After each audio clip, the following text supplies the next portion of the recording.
안녕하세요. 한국경제TV 대표 전문가 김대복입니다. 5월 주식시장이 미중 무역 분쟁의 확산 우려감으로 글로벌 시장이 모두 하락 마감됐습니다.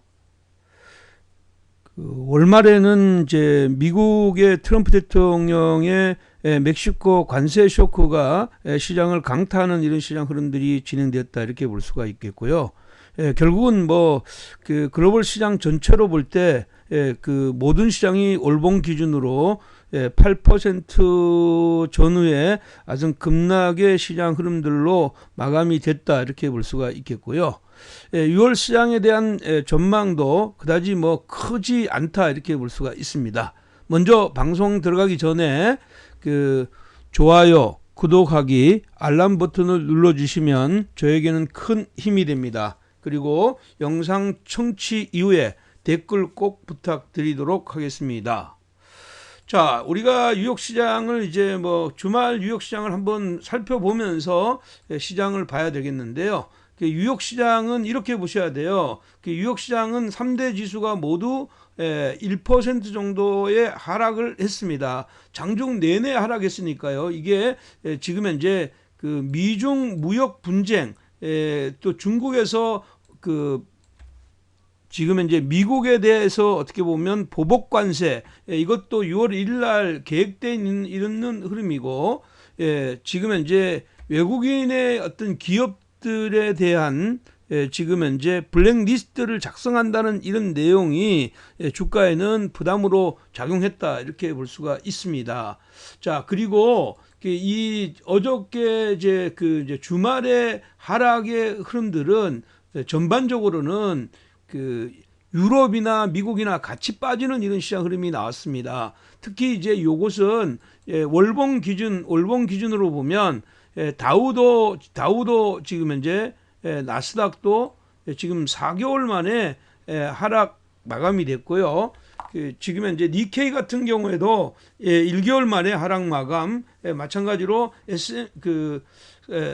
유럽 스톡 50도 1개월 만에 하락 마감이 됐습니다. 주로 이제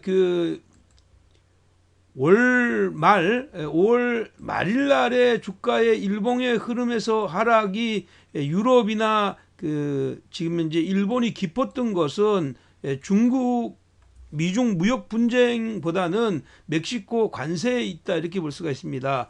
자동차 수출을 많이 하고 있는 지금 일본이나 유럽 쪽에 타격이 컸다 이렇게 볼 수가 있고, 그럼에도 불구하고 왜 미국 시장이 지금 현재 회복하지 못했느냐 이렇게 보면 미국도 사실은 이제 멕시코에 대한 어떤 관세를 매기게 되게 되면 멕시코에서 지금 현재 수입해오는 농산물 이런 쪽의 시장 흐름들이 중산 측에 영향을 줄 수밖에 없는 이런 상황이기 때문에 미국 시장에도 부담이 됐다. 결국은 트럼프 행정부는 6월 10일부터 멕시코산 수입품의 5% 관세, 거기에다가 순차적으로 5%씩해서 10월 1일 기준으로는 25%까지 늘린다고 했기 때문에 실질적으로는 멕시코에 막대한 경제적인 피해가 올 수밖에 없다 이렇게 볼 수가 있고, 이것은 또한 6월 달에 어떤 새로운 트리거가 될 가능성이 있다 이렇게 보겠습니다.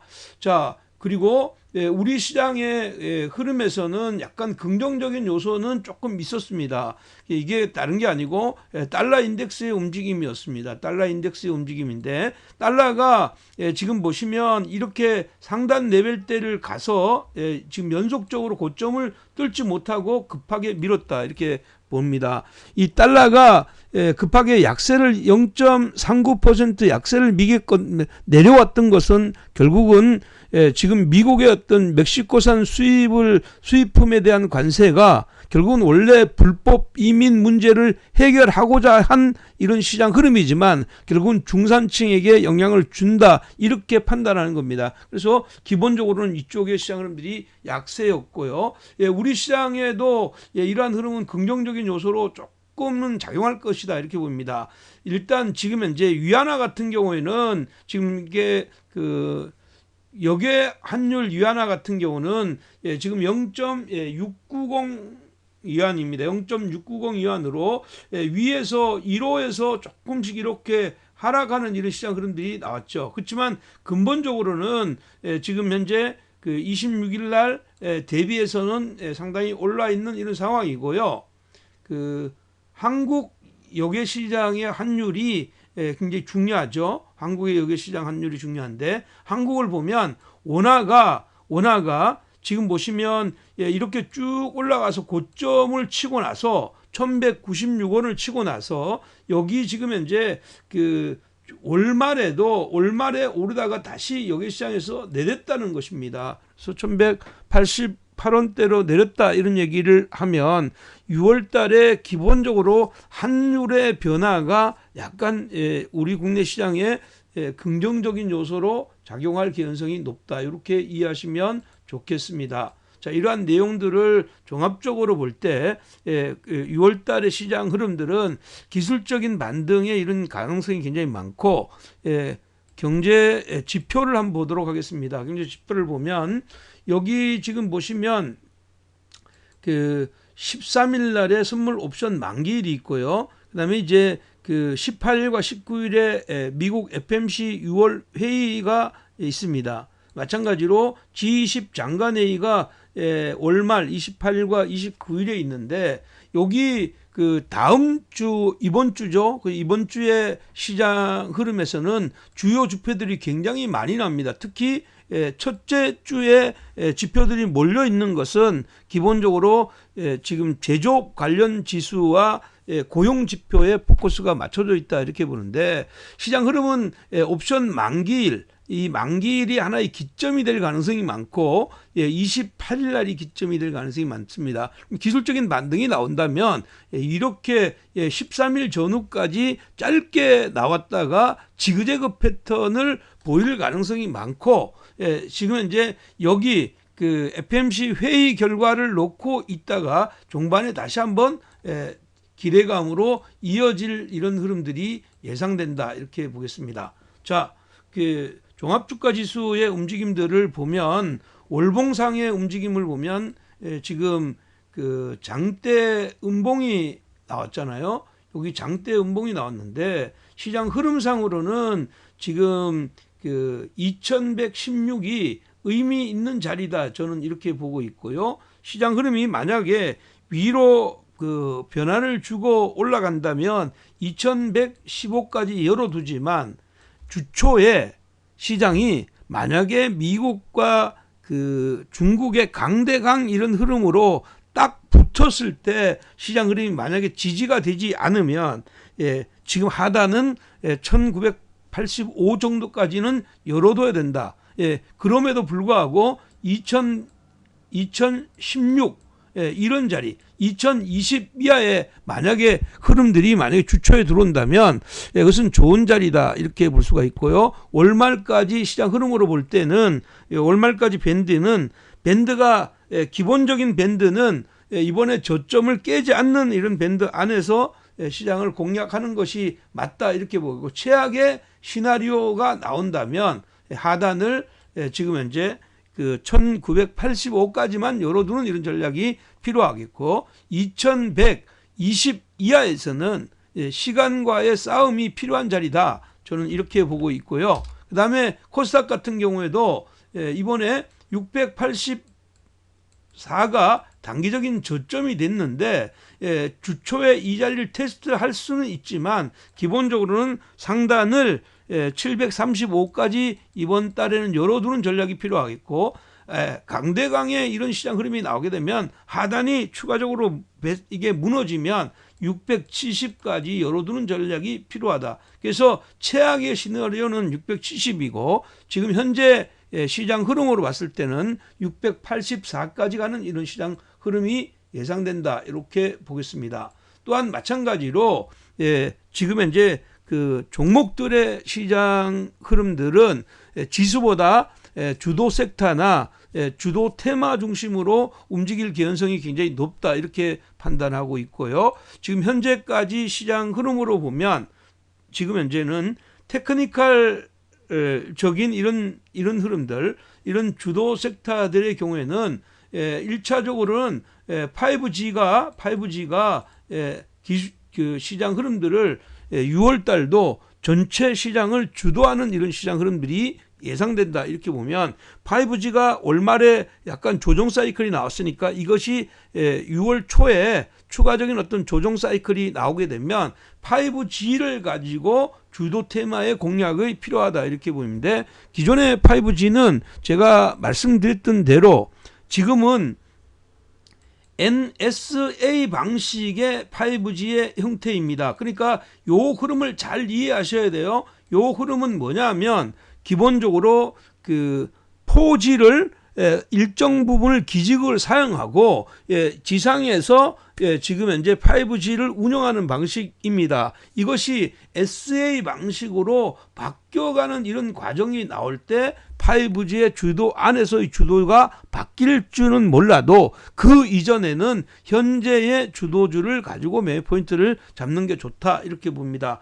가장 현재까지의 핫한 종목은 당연히 KMW가 가장 핫한 이런 종목이라고 봐야 되죠. 그래서 이미 이제 조정에 들어갔던 그 종목들 있죠. 에이스트테크나 오이솔루션 같은 경우가 조정에 들어갔으니까 이런 흐름들이 에이스테크나 오이솔루션의 조정 흐름들이 나오기 전에는 KMW가 시장을 주도하는 이런 시장 흐름이 예상된다. 이렇게 보겠고요. 만약에 오이솔루션이나 이런 쪽 에이스테크 같은 경우에 만약에 조정의 흐름들이 나오게 되면 이 흐름에서는 아래에서 10,000원대에서 한번 재공략의 포인트를 잡아서 말씀드렸던 대로 12,000원과 15,000원 사이를 노려보는 이런 전략 여전히 유효하다. 이렇게 보겠고요.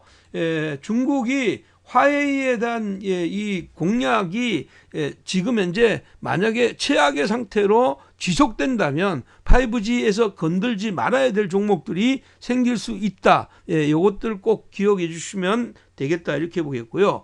그 다음에 어떤 섹터는 역시 이제 우리가 SSE 에너지 저장 장치와 관련해서 이것이 이제 관계가 없다. 이런 내용들이 지금 현재 나와 있는 상황 아닙니까? 관계가 없다. 그렇기 때문에 이쪽의 시장 흐름에서는 일진 멀티리얼즈나 지금 현재 이런 쪽의 시장 흐름들이 위로의 변화를 추가적으로 할 수 있다. 이렇게 보입니다. 그렇기 때문에 여기 이런 쪽의 시장 흐름들을 한번 눈여겨볼 필요가 있겠고 지금은 시장의 주도는 이쪽에는 신흥 SEC죠. 신흥 SEC가 바닥권에서 강력하게 이렇게 도는 사이클이 나왔는데 단기적으로는 신흥 SEC가 위에 39,000원대의 저항을 받는 이런 자리고 위로 올라가서 눌림목이 나와서 32,000원대 이런 자리가 오게 되면 지금은 42,000원 전후까지 열어두는 전략 필요하겠고요. 이거와 같이 갈 수 있는 종목은 상하 프론테크나 지금 현재 좀 전에 말씀드렸던 일진 멀티리얼즈 이런 쪽의 시장 흐름들을 동시에 체크해가는 이런 전략이 필요하다. 이렇게 보겠습니다. 이미 일단 지금 지난 월요일부터 6월 주도주에 대해서 올라왔던 ST 같은 OLED 관련주들 있죠. 이런 쪽의 시장 흐름들은 단기적으로는 가격의 어떤 보정 작업이 들어와서 갈 가능성이 많다. 그러니까 여기에 보면 이 채널의 흐름으로 연결될 확률이 높습니다. 채널의 흐름으로 연결될 가능성이 많기 때문에 단기적으로는 15,000원대는 저항 영역으로 다시 잡힐 가능성이 많고 아래로 내려왔을 때 13,000원대를 지켜주면 여기에 어떤 중심에서 여기 중심을 놓고 치고 받는 이런 트레이딩 전략으로 가는 전략이 필요하다. 이렇게 보면 따라가면서 매매 포인트를 잡는 건 별로 재미가 없다. 이렇게 보겠고요. OLED는 트레이딩 관점이다. 이렇게 보겠고요. 그 다음에 기술적인 반등이 되는 종목은 방금 전에 2차 전지하고 그 다음에 바이오 종목이죠. 바이오 종목들이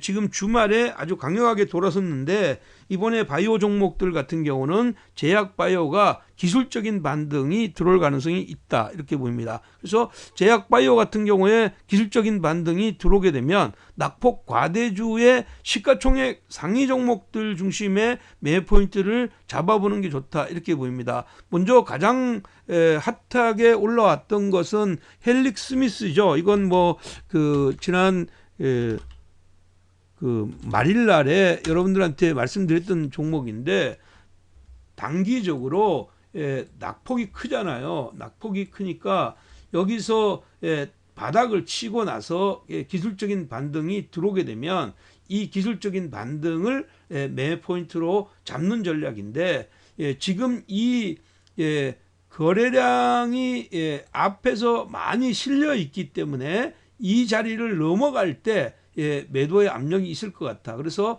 이 종목은 21만 5천 원 전후까지 21만 5천 원까지 열어두시고 아래로 만약에 주초에 미루면 이런 것들을 한 번 더 노려보는 이런 전략이 필요하겠고요. 마찬가지로 지금 현재 셀트리온 헬스케어 같은 경우나 지금 현재 그 단기적으로 시가총액에서 많이 빠졌던 종목군들 이런 쪽을 함께 보는 전략 유효하다. 그러니까 제약 바이오 같은 경우에는 짧게 기술적인 반등에 포커스를 맞춰야 되고요. 또 하나는 지금 현재 그 IT 장비 업체들입니다. 사실은 뭐 하이닉스가 밀면서 전체적으로 장비 업체들이 굉장히 많이 빠져 있는데 그런 쪽에서 기술적인 반응이 나올 수가 있다 이렇게 보겠고요. 대표적인 종목은 원익 IPS 같은 경우죠. 원익 IPS 같은 경우가 대표적으로 움직일 수가 있다 이렇게 보는 겁니다. 그래서 원익 IPS 같은 경우는 28,000원대에서 다이렉트로 이렇게 내려서 지금 현재 그 흔들고 있는데 그 아직까지는 거래량이 활발하게 이루어지지 않고 있습니다. 그렇지만 이 종목 같은 경우는 현재 라인에서 기술적인 반등이 나오게 되면 25,000원 전후까지는 열어두는 전략이 필요하다 이렇게 보니까 22,000원 이하에서 쌍저점을 누리는 이런 전략 여기 유효하다 이렇게 보입니다. 그래서 요건 지금 현재 주초에 만약에 흔들리면 이런 쪽의 시장 흐름들을 매수의 포인트를 잡아야 되고요. 반도체 장비 업체들과 소재 섹터들 함께 같이 봐야 되는데 뭐 동진 세미캠이나 이런 쪽의 시장 흐름들도 함께 체크해 보는 이런 전략이 유효하다. 저는 뭐 이렇게 말씀드리겠고요. 그다음에 다음으로 공략해야 될 종목은 만약에 이번에 이제 만약에 미중 무역 분쟁이 어느 정도 어떻게 보면 딜레이 되고 그대로 관세는 유지가 되되 시장은 협상은 조금 하겠다 이런 얘기가 나오게 되면 다시 면세점 쪽의 시장 흐름이 강해질 수가 있습니다. 그렇게 되면 그 면세점 쪽에서는 뭐 호텔 신라 같은 경우가 대표적으로 움직일 수가 있다 이렇게 보겠고요. 여기 호텔 신라 같은 경우가 기술적인 반등이 나오게 되면 10만 3천 원 전후까지 열어두는 전략이 필요하다. 주가가 이렇게 급락하고 난 뒤에 반등을 하고 다시 이렇게 지그재그로 빠질 가능성이 많다. 만약에 일시적으로 9만 원 이하로 만약에 여기서 이렇게 떨어져서 이런 흐름이 나온다 하더라도 여기는 기본적으로 이렇게 기술적인 반등을 도모하는 이런 전략이 보다. 그러니까 재료가 안 나오고 만약에 강대 강으로 가면서 한 번 더 미는데 그 시장 흐름이 9만 원 이하로 들어오게 되면 그때는 매수해도 무난하다 이런 얘기를 하는 것입니다. 그래서 지금 6월 달에는 낙폭이 이렇게 과다한 이런 종목들과 지금 트렌드를 가지고 있는 종목에서 매매 포인트를 잡아야 되는데 트렌드를 가지고 있는 이런 섹터들 같은 경우는 대표적으로 5G이고요. 그 다음에 이런 쪽은 눌림목의 저점 매수의 기법이 필요한 자리다 이렇게 보겠고요. 낙폭이 과대돼서 내려오는 자리에서는 이것은 기술적인 반등입니다. 이 기술적인 반등인데 여기에 대표적인 것은 2차 전지, 제약 바이오 헬스케어, 그다음에 지금 현재 반도체 장비, 소재 섹터, 예, 그리고 여기서 더 나아가서 2차 전지 같은 경우이다 이렇게 보겠고요. 예, 기존의 추세는 아니지만 테마 형식으로 왔다 갔다 했던 종목들이 있죠. 그런 종목이 그램핀 관련주와 그다음에 지금 현재 그 히토류 관련주들 쪽에서는 유니온 같은 경우가 지금 현재 재차 상승의 이런 흐름들을 보여주려고 하고 있고요. 기존에 먼저 지금 현재 나중에 움직였던 노바텍 같은 경우에도 좋은 어떤 흐름들이 이루어질 수가 있다 이렇게 보겠고요. 대지 열병 관련주들 같은 경우에는 백신 관련주들이 지금 현재 그 추가적으로 위로의 변화가 나올 수 있다. 대표적으로는 뭐 이글벳 같은 경우인데 이글벳하고 체시스가 대장이고 이글벳이 따라간다고 보면 체시스가 기본적으로 눌릴 때는 제일 먼저 살 것은 체시스 중심으로 매 포인트를 잡아가는 이런 전략이 필요하다 이렇게 보겠습니다. 5월달은 전체적인 시장이 약세 흐름으로 이어갔지만 6월달에는 지금 현재 강대강 이런 흐름으로 이어가더라도 아래에서는 저점 매수의 관점이고요. 흐름상 지금 종합주가지수가 월봉상 흐름에서 기술적인 반등 마찬가지로 그 코스닥 같은 경우에도 기술적인 반등에서 양봉의 개연성은 있지만 트렌드를 확장하는 이런 구간이 아니기 때문에 기본적으로 투트랙 방식으로 시장을 공략하고 지금은 다른 쪽을 생각하지 말고 올말까지 생각하지 마시고 월 그 중에 있을 다음 주에 있을 옵션 선물 동시만길 컷오프 위칭을 놓고 치고 받는 랠리가 필요하다 이렇게 보겠습니다. 여러분들 5월 달에 그 수익들이 많이 안 났겠지만 그래도 종목은 굉장히 좋았던 이런 흐름입니다. 6월 달에 지수가 어느 정도로 저점을 확인하고 반등의 시스템이 나오게 된다면 5월 달보다 좀 더 화려한 테마 그리고 주도 섹터 종목 장세가 이루어질 것이다 이렇게 보겠습니다. 자, 오늘 내용이 여러분들의 흡족했다면 좋아요, 구독하기 버튼 눌러주시고요. 여러분들의 궁금한 것들이나 아니면 내용들이 어떻게 마음에 드는 것이 있다면 댓글로 감사합니다 한번 달아주셨으면 좋겠습니다. 여러분 제 마음 아시죠? 여러분 사랑합니다.